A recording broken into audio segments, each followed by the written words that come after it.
C'est désormais à l'ouest du Mali que les combats se poursuivent aujourd'hui. Ce matin, les rebelles islamistes ont pris le contrôle de Diabali, à 400 km au nord de Bamako, proche de la frontière mauritanienne.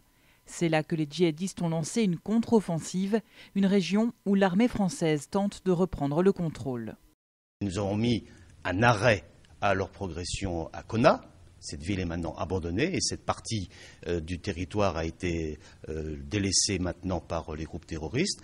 On a attaqué hier Gao, les bases arrières du groupe Moudjahou, et qui est aujourd'hui délité, et les forces disséminées. Et on savait que le nœud, l'essentiel, allait se passer vers l'ouest. C'est vers l'ouest que nous avons bombardé cette nuit et c'est vers l'ouest aujourd'hui que se passent les combats les plus importants. Une situation qui évolue donc favorablement selon le ministre de la Défense, même si les forces françaises ont peut-être sous-estimé les capacités islamistes qui sont équipées de matériel libyen ultra sophistiqué et très bien entraîné.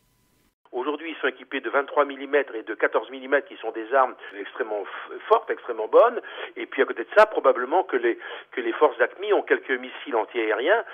En plus de la France, le Sénégal, le Niger et le Nigeria notamment doivent envoyer des troupes en renfort dans les toutes prochaines heures.